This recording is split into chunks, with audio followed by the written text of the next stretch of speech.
For Gen X, looking at other generations sometimes feels like watching a movie from another planet. It's fascinating, yet so different. Here's the deal. I'll give you two scenarios, and you tell me later which one you like more. Starting with Gen X. Did you ever think about what it was like to be a kid in the Generation X era, spending a Saturday full of adventure? Here's a glimpse. The day starts at the crack of dawn, giving you plenty of time to finish your chores. Once done, you settle in for a session of your favorite cartoons. Then, it's time to change into your play clothes, grab something quick and sweet for breakfast, like a Pop-Tart or some cereal, and dash outside where your real day begins. Everything worth doing is outside, waiting for you. Plans to meet up are made the old-fashioned way since cell phones and instant messaging aren't around. You scan the neighborhood, looking for a cluster of bikes dumped on a lawn or driveway, the universal sign of where the day's action is. You and your friends, all on your bikes that look like mini motorcycles, set off on an adventure that could take you anywhere, from crossing busy streets to exploring the local park, woods, or someone's treehouse. The day is filled with activities that seem daring and bold. You might find yourselves miles from home, engaging in epic dodges between cars, or embarking on quests for candy, Slurpees, and baseball cards at the nearest convenience store. The cards aren't just for collecting, they're essential for the day's engineering projects. Adventures continue with tree climbing, creek wading, rock skipping, and railway track exploring. When thirst strikes, a quick stop at any house for a sip from the garden hose quenches it. Water bottles are a thing of the future. Yet the day has a deadline.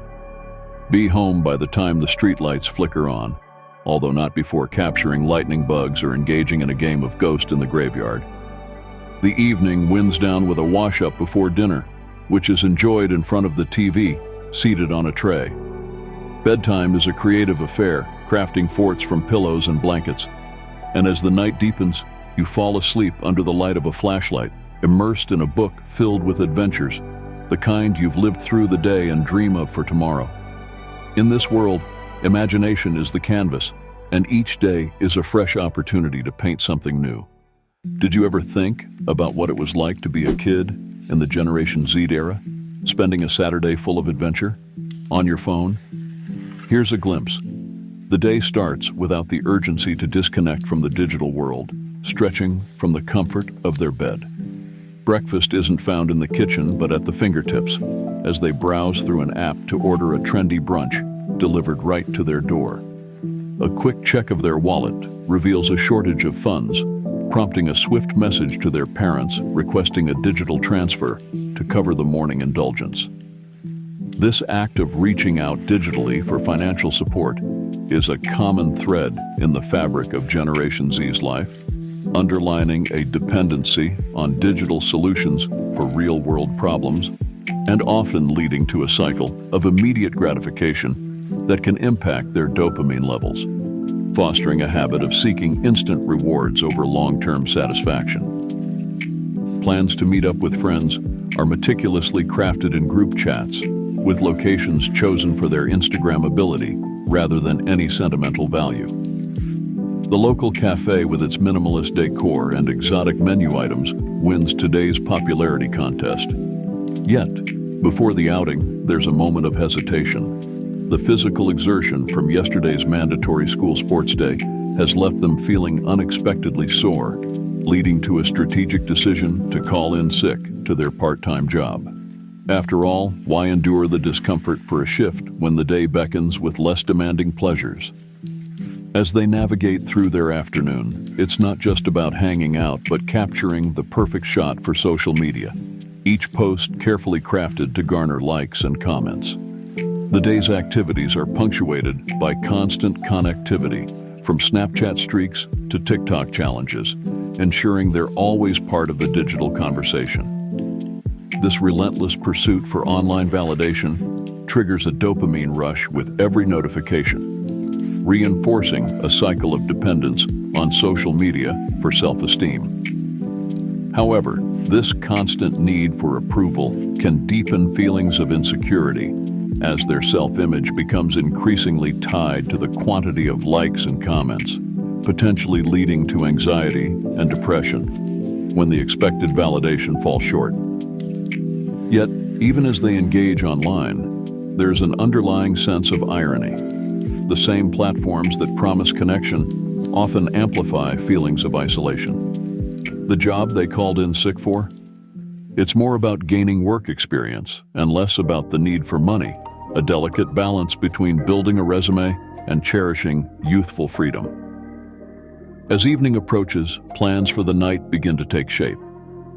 There's talk of a new movie streaming online, a virtual concert, or perhaps a quiet night in with a video game marathon. The luxury of choice is overwhelming. Dinner might be another online order, this time shared with the family, though conversation competes with the glow of smartphones. In the quiet of the night, Generation Z sets aside their devices, a moment capturing their digital yet isolated reality. This break from screens underscores their ongoing struggle with identity, the quest for real connections, and the search for meaning beyond digital validation. Placing the phone on the nightstand after one last glance at social media, the hunger for likes subsides, but the deeper craving for authentic interactions persists. As sleep takes over, the promise of a new day with its digital validations looms, marking a continuous dance between online engagement and the desire for genuine human contact. This nightly ritual highlights the significant role of digital approval in shaping their self-esteem, where the transient thrill of likes triggers a dopamine rush, reinforcing a reliance on external validation. This cycle not only disturbs their rest with thoughts of maintaining an online image, but also emphasizes the complexity of balancing a rich digital life with the quest for authentic connections. So, we've taken a look at what Saturdays are like for kids from two different times: the Generation X kids who grew up playing outside, and the Generation Z kids who spend a lot of time online. Each kind of Saturday has its own special things. Do you find yourself liking the idea of playing outside and making up games more? Or do you prefer being able to talk to friends online and watch TikTok videos? I might have been a bit tough on the Generation Z kids, focusing a lot on how much they use their phones and the internet. Maybe it sounded like they're missing out on fun or not doing things right. Which type of Saturday sounds better to you? If you like this video, please subscribe to my channel and like the video.